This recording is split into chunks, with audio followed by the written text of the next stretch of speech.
Good morning, everyone. My name is Shirley Paulson, and I am your technical host today. Thank you for joining our Make It Safe Expert Series video production webinar, Safety Films Save Lives. We will invite our speakers to respond to as many questions as we can during today's session. Our moderator today is Jennifer Weeb, Marketing Manager for the Manufacturing Safety Alliance of BC. Welcome, Jennifer. Thank you, Shirley, and welcome, everyone. I'm joining you today from the Fraser Valley office of the Manufacturing Safety Alliance of BC, located in Chilliwack on the traditional and unceded territories of the Stolo Coast Salish people.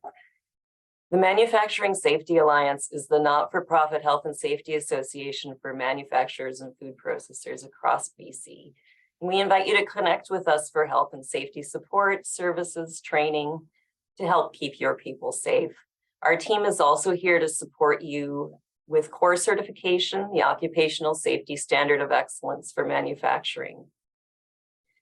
Today's webinar will share tips and new ways that you can use video in your safety program and communication strategy.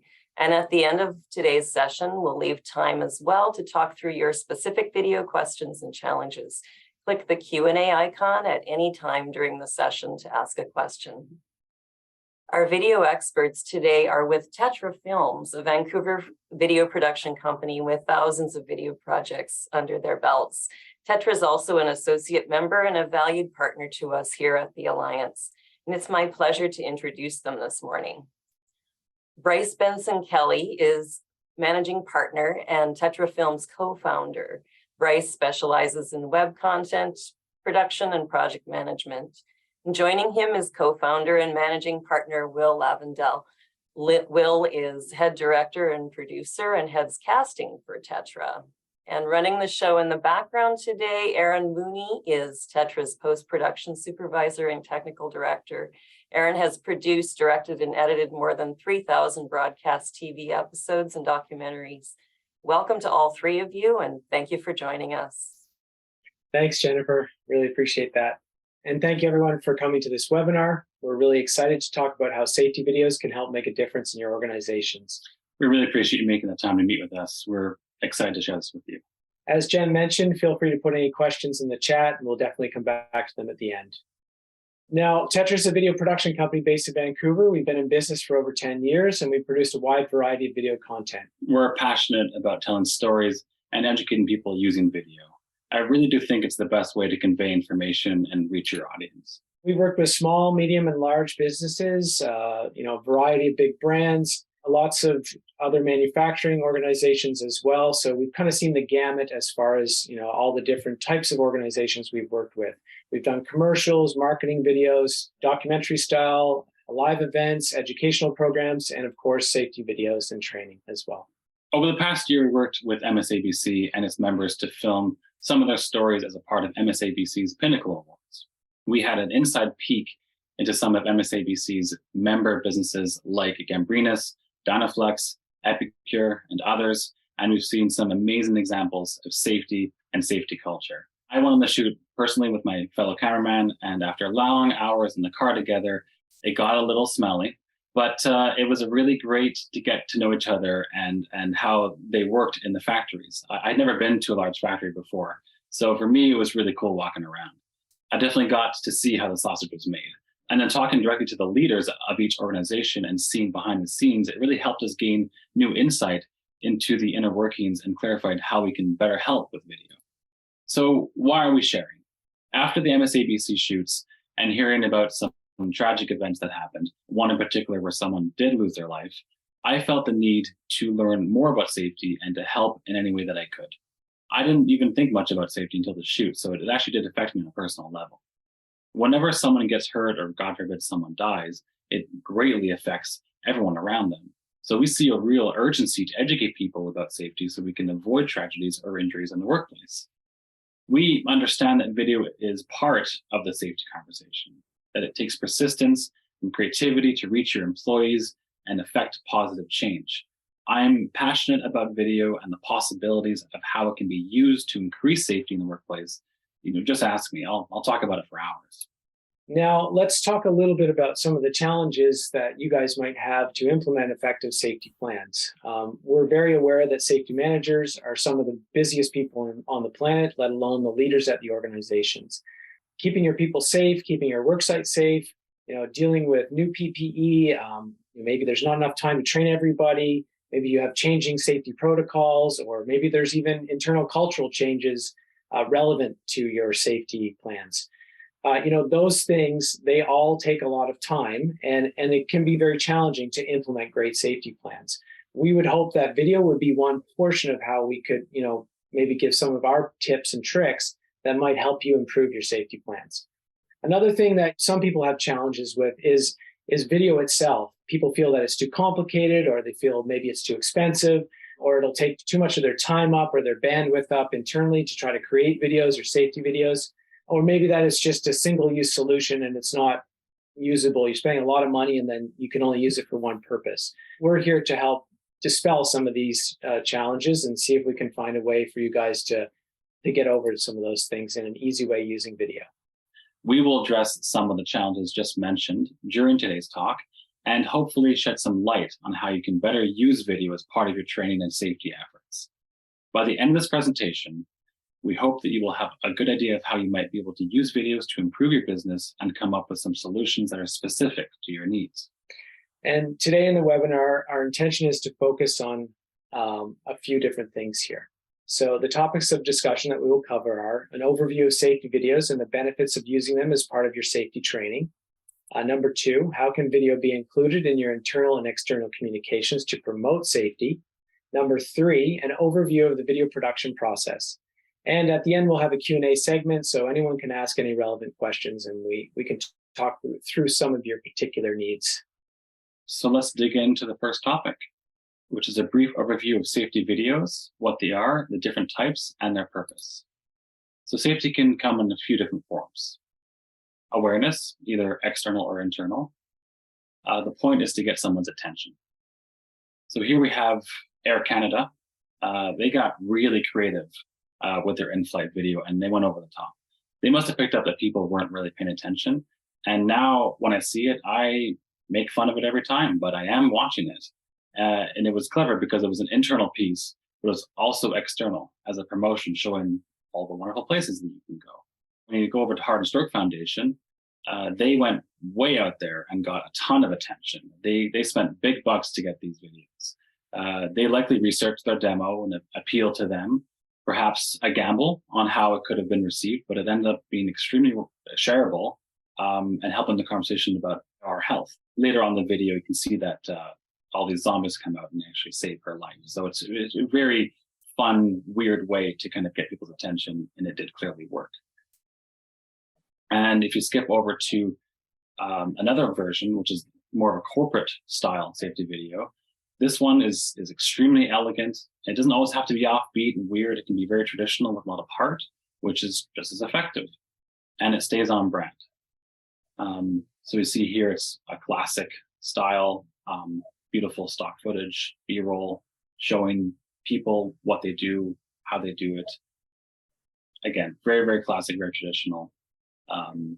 So my question then is, why am I showing you these? Well, just to say that there are many different ways to approach safety and to reach your desired crowd. It's up to you and the people you hire to find your flavor. And those videos that Will is just showing, those are all for awareness purposes. So you could use that internally for awareness or externally to show awareness that your organization is a safety-focused culture. We also have a couple of other style of videos. The other is more educational or training format. These are videos that are more instructional in design. They have a host. They're showing you maybe some imagery with them, but they could be focused to show you, maybe particular safety hazards, for example, or it could walk through, multiple videos in a course to explain different processes and procedures that are required within the organization. This is a little bit more of like an on-site version. It's more instructional. You have the two founders here. In this case, they're talking about their organization. And then as we proceed through the video, they start to walk you through some different safety features that some of the employees would want to be aware of. So as the video progresses, you'll see things like the different safety walkways that people need to walk in, etc. Newmont is another one of our clients that we did this video for. This was more focused on, it was internal communications focused, but they were talking about some of the workplace behaviors that they wanted. So it was safety in regards to, how they wanted people to interact with each other and following some of the, appropriate guidelines that you would like to follow at any great organization. So the purpose of safety videos is really, they're there to be a part of your training toolbox. Videos are one piece amongst your overall safety initiative. They should help you move towards your safety goals, and they should help to reinforce your safety culture. So there's a few benefits or videos offer in general. The first one is that video helps with memory. So studies have shown that video improves people's ability to remember concepts and details. And viewers will retain, as much as 90% of a message when they watch it in a video compared to 10% when reading it. This is not to say that all people will watch videos and they will learn something. They may learn at varying degrees when watching a video. So there are many other ways of educating people. So you want to use videos as part of your education strategy, not the only piece of your education strategy. Number two, video can be rewatched. So specific parts in the video can be paused and replayed by an employee, helping further with the retention of information. With physical training, you run the risk of employees missing a training session, but with video, they can watch it another day. So there's benefit to both. Maybe you have some physical in-person training, and maybe you have some video training to go along with that. And also employees can access training when it's convenient for them, and they can follow it at their own pace. So that's one of the benefits of video. Number three, it's easier for staff to understand. So a video is a more inclusive way of delivering a message. They can be easily translated into different languages, breaking down the language barriers. They can be easier to understand for those who may have difficulty reading health and safety manuals, because some people do have difficulty reading or even paying attention when reading. Number four, video can be viewed anywhere. Due to the pandemic, a lot of people now work remotely, meaning that traditional in-person health and safety demonstrations at the workplace aren't always possible. So online videos can be accessed anywhere at any time and on any device. Number five, video saves money and time. Videos remove repetitive tasks by putting safety messages that are normally delivered in person into video format so they can be used over and over and over again. Number six is consistent messaging. Using video reduces human error. So when staff and team members all watch the same video, you know that everyone has received the same message and that there's nothing lost in translation. So everyone is getting exactly the same training. Really good points, including videos into your comms. Now that we've done a brief overview of safety videos and their benefits, let's think about how we can implement them into your communications and training strategies. What we're seeing, it's not only important in the importance of the videos themselves, but the importance of how they're viewed. Every organization has unique culture. There's a wide span of age groups, ethnicities, and preferences. Knowing what your culture is and creating the learning toward the different needs of the people will bring more success. Different viewing tastes. So using safety training as an example, people above 40 tend to like in-person training, the more human personal touch. For people around 20, they like more bite-sized, shorter videos. As Bryce mentioned, it really helps to give people the choice to view the videos when they like and to be able to comment and share with their peers. This helps add to the safety conversation, normalizing it. It can remove the resistance some people have to watching the videos, as they may see it as more work or a burden. Some people have a natural curiosity to safety, and they can often win over those who are more resistant. These same people can become allies and let you know if something in the workplace seems out of place. I would encourage organizations to involve people in the process. At the next general meeting or even in a group chat, ask them, how do they want to be trained? What kind of personality for the videos are they thinking? Do they want shorter, longer, etc.? You can then incorporate the feedback into the videos. With these videos, as well as your overall safety approach, it's important to have a diverse messaging and visual approaches. Not everything works for the same people. There are different learning styles for different brains. I spoke with a CEO of a large corporation, and he said he implemented these strategies and he had the most compliancy than any other time, and that speaks volumes. So here is a really good example of a safety campaign that I really liked. I think it worked for a lot of us. remind people to slow down. It really kind of humanized the workers. You have to be a real jerk to speed up after seeing this sign. So in Vancouver, that is very, very helpful. Here we have not the greatest video. It's just very lame, and it doesn't really work well. It's kind of a 90s style. This approach doesn't work, and we should just stop doing it.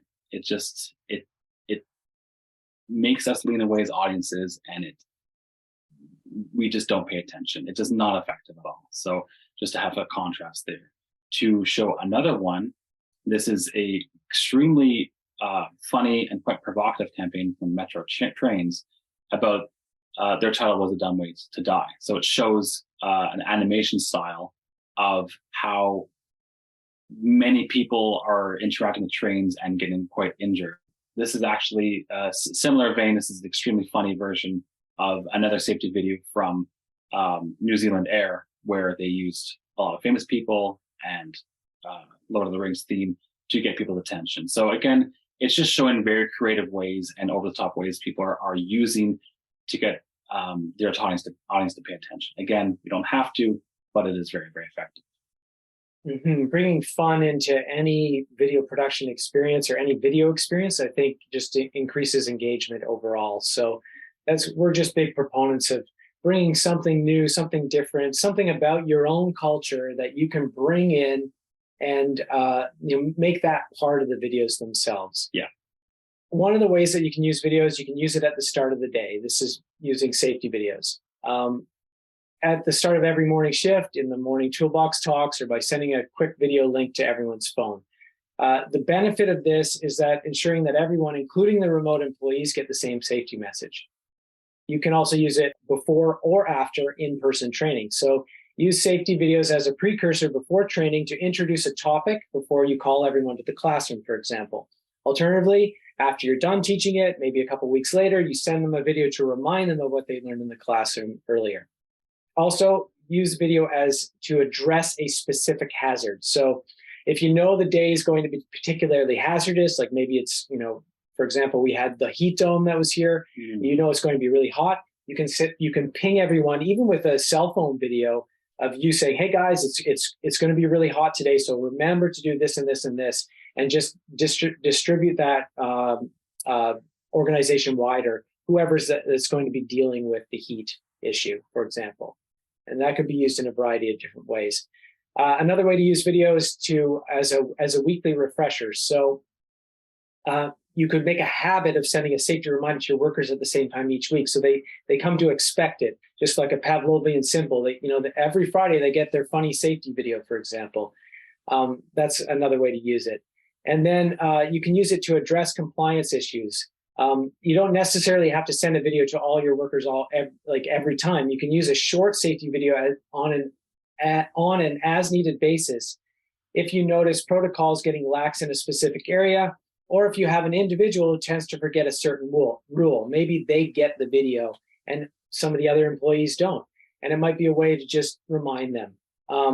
And finally, as an always there reminder in common places. So you could have looping videos, which a lot of the organizations that we've worked with, they have looping videos either in their like a lunchroom or some break rooms or something like that.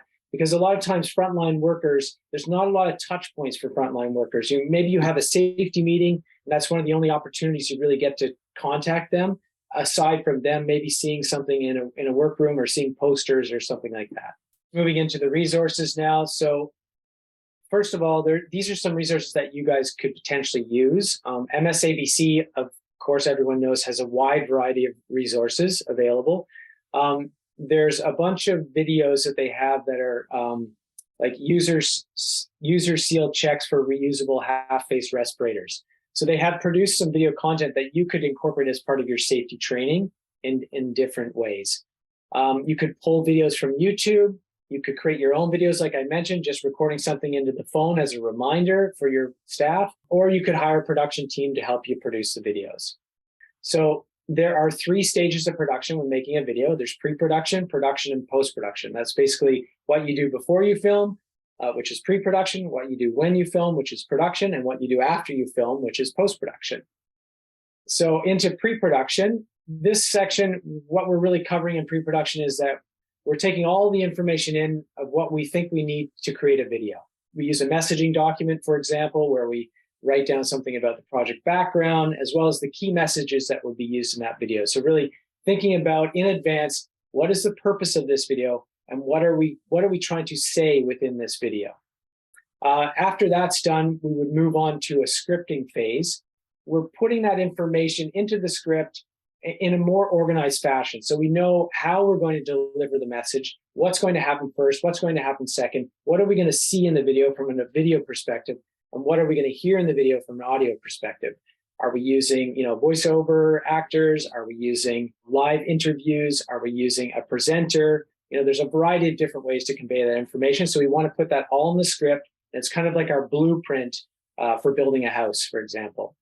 And finally, we also think in pre-production, we think about the budget. So if delineating all these things and figuring out what we're going to show and how the video is going to look, well, how many shoot days does that take?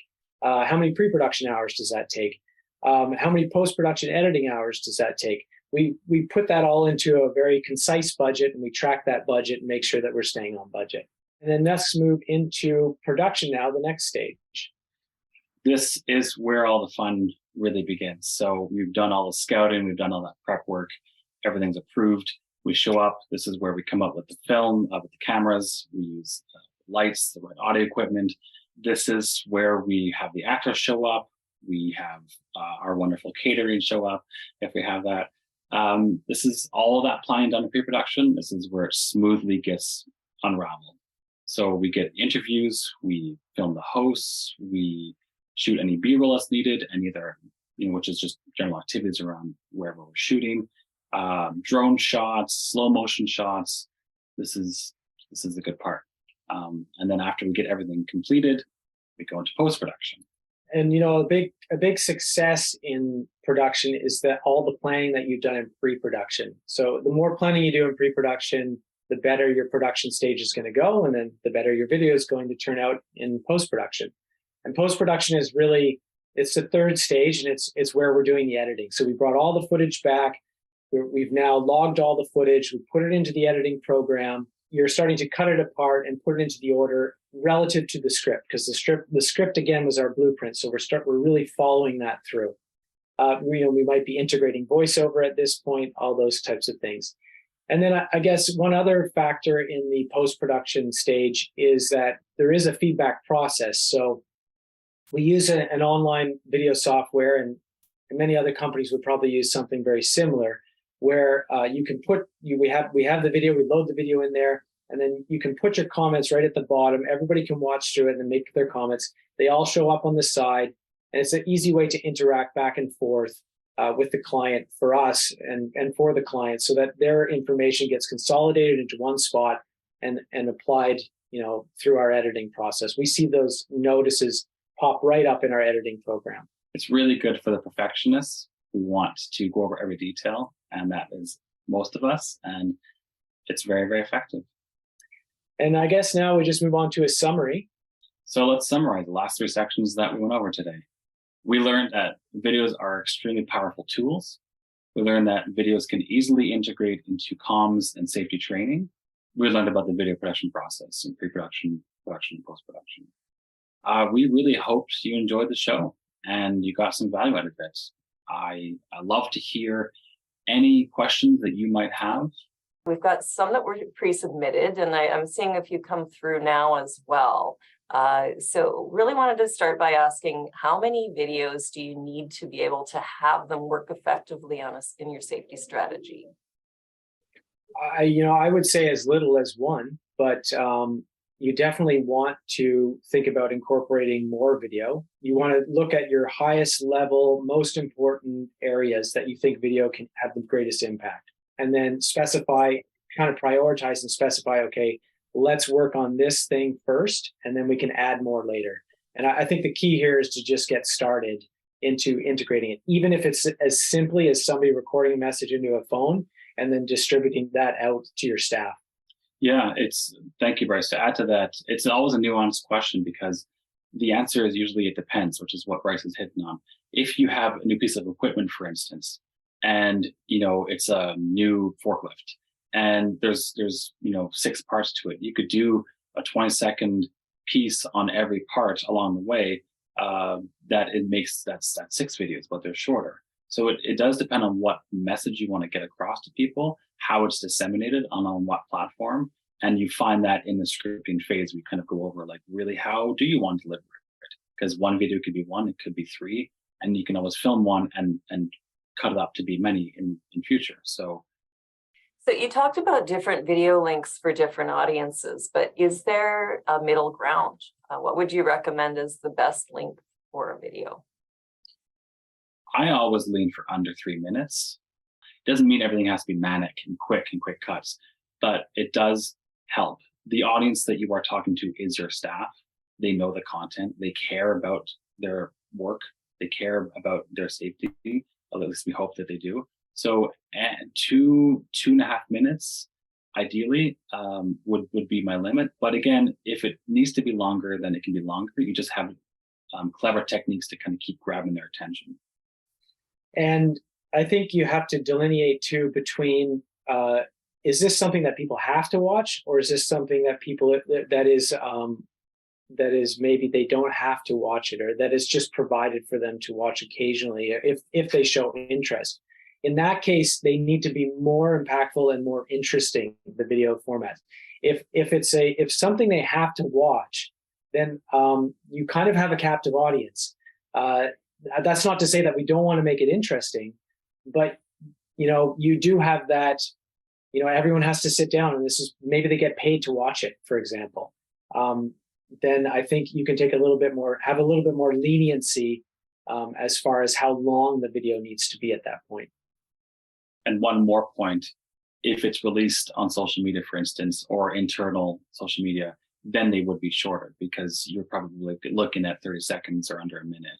And if it is for someone who in their 20s, then you would want to be shorter. So again, you kind of figure out what is the audience, and it answers a lot of those questions. One of the questions is, what were those training videos you referenced from Air Canada and the others? The Air Canada video, which if you've taken a plane in the last 3 months, they went, I'm watching it now, they had the flight attendants and show up at random locations. Like right now, they're on the side of a cliff. Another time they show up and everyone's doing yoga. And while they're doing yoga, they're doing the safety protocols of putting your head down in case there's an accident. And they're putting their stuff under their chairs. And to me, when I first saw it, I thought it was ridiculous, because it's so absurd. But I realized, I'm like, oh, I'm watching the video. And I was like, oh, way to go, Air Canada. That was very clever, because I'm sort of advertisement immune. It doesn't work on me as much. And I was like, no, that was really good. And during they're showing these beautiful locations that you can go with little titles, the Yukon and Manitoba. They're encouraging you to fly with all these beauty shots, and they're informing you along the way. So really, in your mind, you're kind of just watching the video, and then subconsciously, you're actually getting the information. So it's very effective. Mm-hmm. So any tips for getting non-actors to relax and do well while being recorded? I know how hard this is. Oh, Don't drink caffeine. Yeah, it's a challenge. It can be done, but actors are trained professionals, we hope, in many cases. We go through the casting process to select people so they can, we have a joke, we call it face acting. So they can, give us some type of look or feeling that works. People are generally stiff around cameras. So, the more experience and exposure people have, the better. And maybe you do a couple of videos with staff and maybe they're not so good at first, but guess what? After a while, they get more comfortable, and then, and over time, they might be better. I think any other suggestions? Well, you can spin it, because having employees show up and being a little bit awkward can be money, because then you go, Jim, that's you. Look, you're on camera. For Air Canada, one of the earlier videos, we had non-actors, all the employees, and they were really awkward. It was very endearing. And then other airports heard and said, well, we want to do that too. So we doubled our numbers and flew to different airports and had them show up. And it became kind of a whole theme. And then even other WestJet picked up on it. So it kind of like it snowballed. But there are techniques. There are usually a couple actors in the group who are more comfortable in front of camera. And with a bit of coaching, you can kind of help them relax. And for those who are really, really nervous, like Bryce said, over time they relax, but sometimes they don't. And you just have to work with what you have. As far as the coaching goes, it's just really trying to bring a lot of jokes and make the whole experience fun. Bringing them, letting even them look and see and touch the camera might help them. That there's a couple different ways that you could engage with them in the process. Making videos can be boring for people too, because there is a lot of standing around and waiting. You have to set up all the lights and then, okay, we want this shot and we want you to move this way and this thing has to happen here. So, it is a challenge. We definitely understand that. If you are to give them any kind of direction, you just say, we're not doing brain surgery. We're not doing something that is life or death. It's a video. You can stop and start anytime. You can redo it over and over again. There's a couple of minds. There's the mind that people who just wing it, and there's those who really want to figure out what they're saying before they say it. They can get caught up in the words. You just relax them and say, like, we're just making a video. It's for fun. They can watch it back. And then after some, they do it more, they get a little more relaxed. And then you just have to kind of keep almost like a parental role, like you're doing a good job, and reinforcement, encouragement, and that tends to work. One thing about teleprompters, I don't know if anyone is starting to use teleprompters, but if you are doing presenting to the camera, it's just practice as well. So if some of your employees, you want them to be presenting to the camera and to do a good job doing that, they just literally have to practice it. They have to put in hours and hours of time reading text off of a teleprompter. All good advice. Great.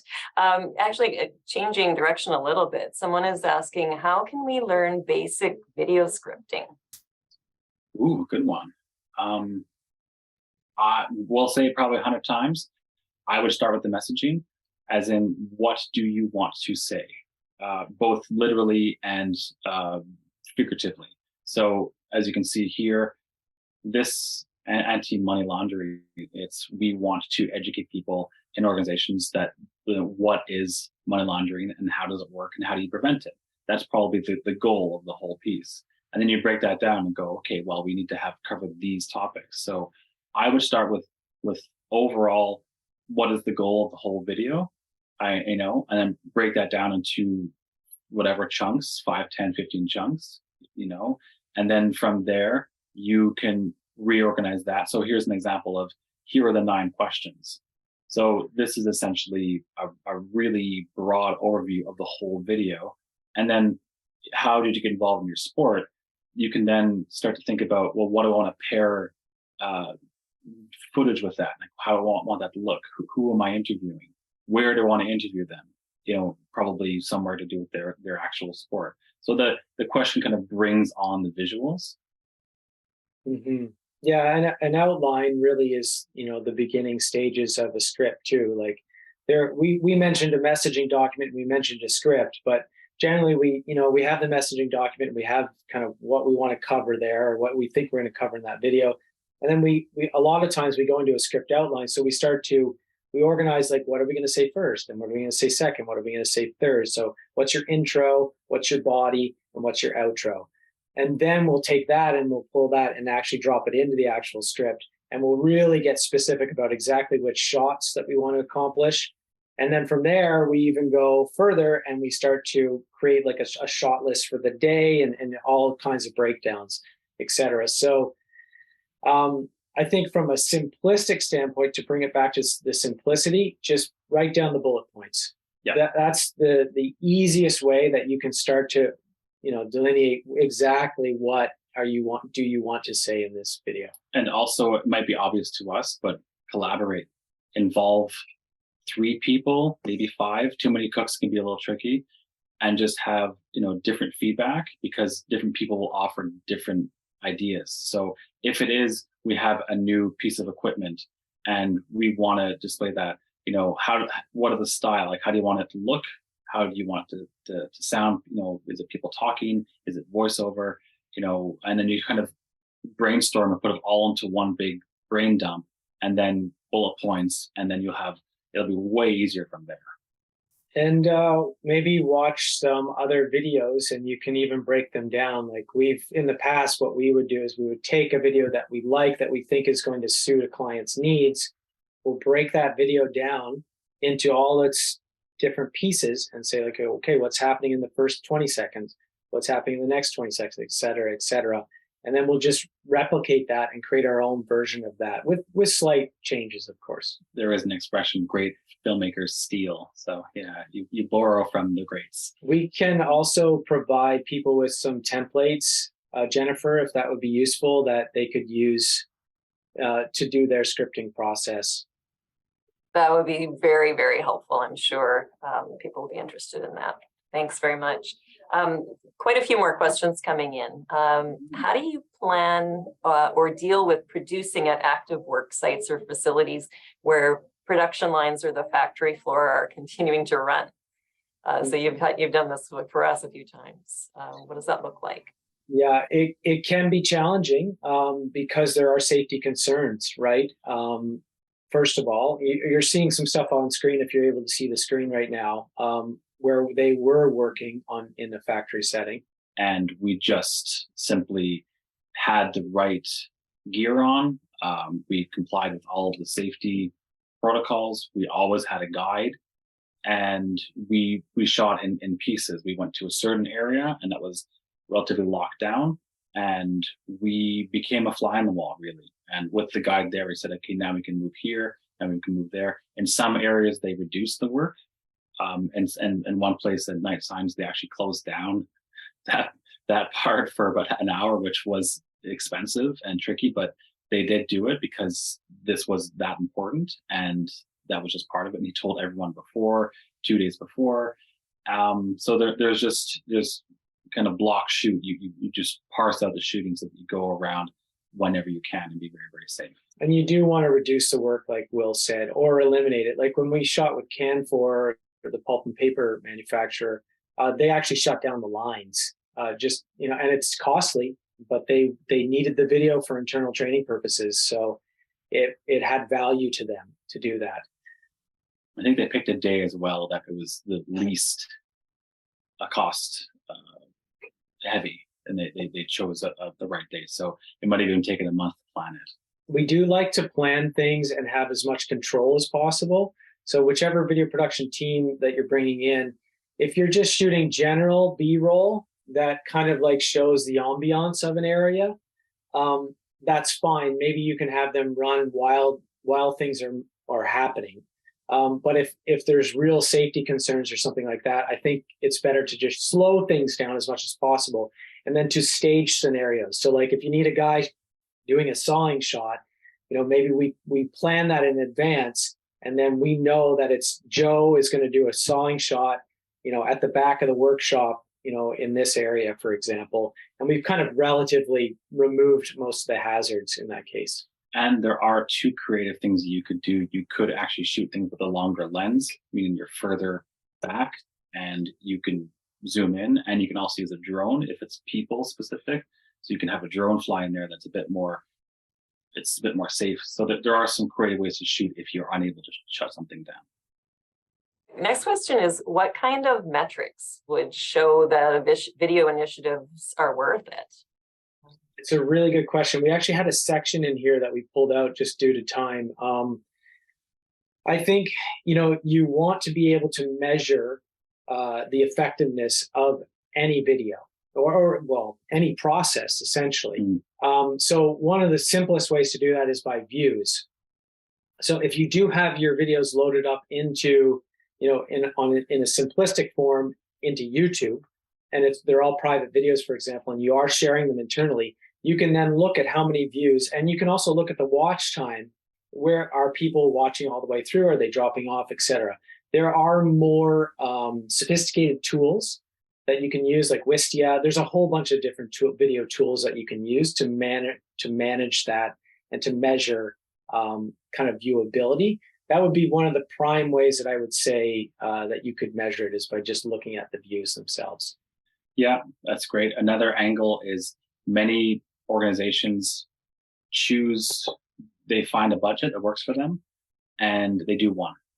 and they put the same effort into it as their production team would, and they try it, and they involve the necessary people. They release it if it's internal, and then they get feedback from the people themselves and say like, yes, I liked it, or no, I didn't.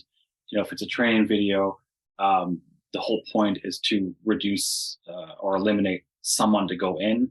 And as all the points we mentioned before, it's consistent and et cetera. I won't repeat them, but to have that is a clear indication, so you can measure that success by how it affected people, which is nuanced. You can do a lot of pre-production and get some of those questions answered beforehand, but in the end of the day, you try your best to give them the best video, and they might still say like, no, it didn't quite hit the way that I wanted to. And then if it is a success, you duplicate it. If it needs adjustment, you adjust it for the next one, and then you know how to fix what didn't work. And you're particularly talking about engagement as far as the engagement factor goes. Yeah. And if you're trying to measure, the success of, let's say, a training video, you have a 10-part training video, for example, maybe, you're noticing that you're getting less accidents over the course of the year like that.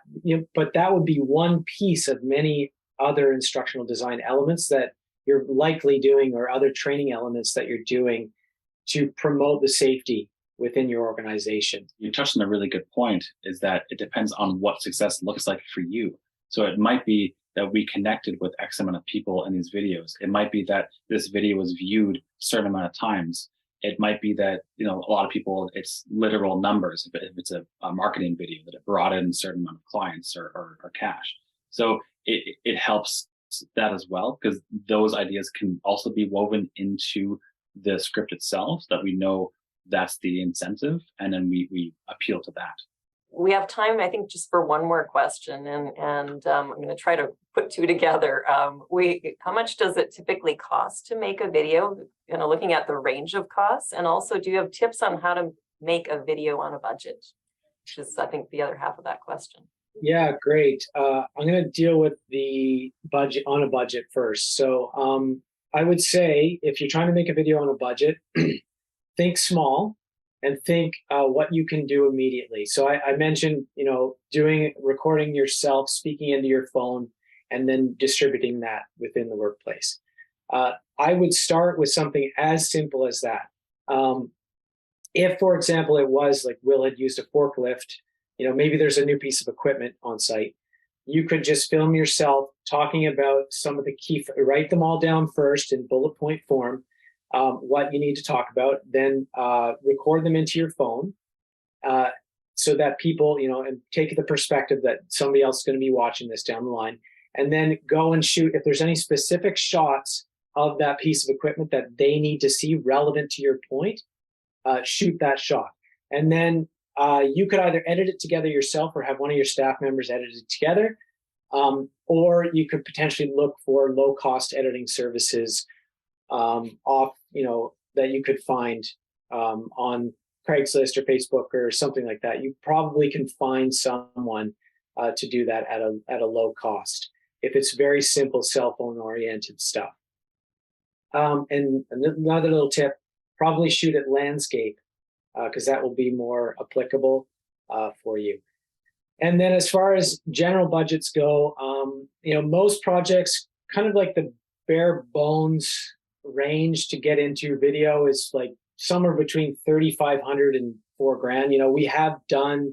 We have done a little bit smaller, shorter videos, but they would be like a 15-second chunk that was going to be used as a YouTube advertisement, for example, with maybe a little bit of motion graphics. So as you're stretching into more corporate training, you're thinking more in the line of like 7 to 8, depending on the length and how many videos there are going to be.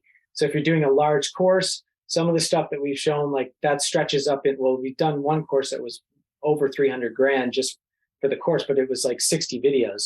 And then, there's multiple versions for different purposes, etc. So I guess just to bring it back down to simplicity, imagine somewhere between 5, 7, 10, depending on the complexity, how many shoot days, how much pre-production, how much post-production is required. And just to jump in a little bit, that's such a good answer. I know we're out of time, but just a reminder that if you choose to shoot a longer video, let's say you put in $8,000 to $10,000 towards a video, And that video itself is 2.5 minutes. We can plan to use that video and repurpose that footage for other content. It's something that people don't always think about, and it's extremely beneficial because you have the one video, great. You want to cut into social, 20-second bite-sized pieces, fantastic. You want to rejig it to make it internal, that can be done too. And there's ways, if it's prepped properly, you can plan for that and it doesn't cost more money. So think of it that way as well. We've found great success with people who have done that, and you end up getting 5 videos out of one shoot day, just for a little bit more cash. So just something to think about. Planning. Good. Well, thank you. We do need to end it here. We are at the hour, but thank you again to the Tetra team, Bryce, Will, Aaron, for sharing all this information with us today. Looking forward to getting the rest out to everyone. Thank you to all for participating, and a quick reminder that nominations are now open and already coming in for the 2023 Safety Excellence Awards. Please reach out to us looking for your nominations. Also visit us anytime online for help or to access past webinars and other resources and training. Watch for an email tomorrow with a link to the full recording for today's session, and thank you all for attending. Please check your inbox for a survey link to share your feedback and topic ideas as well. Thanks so much.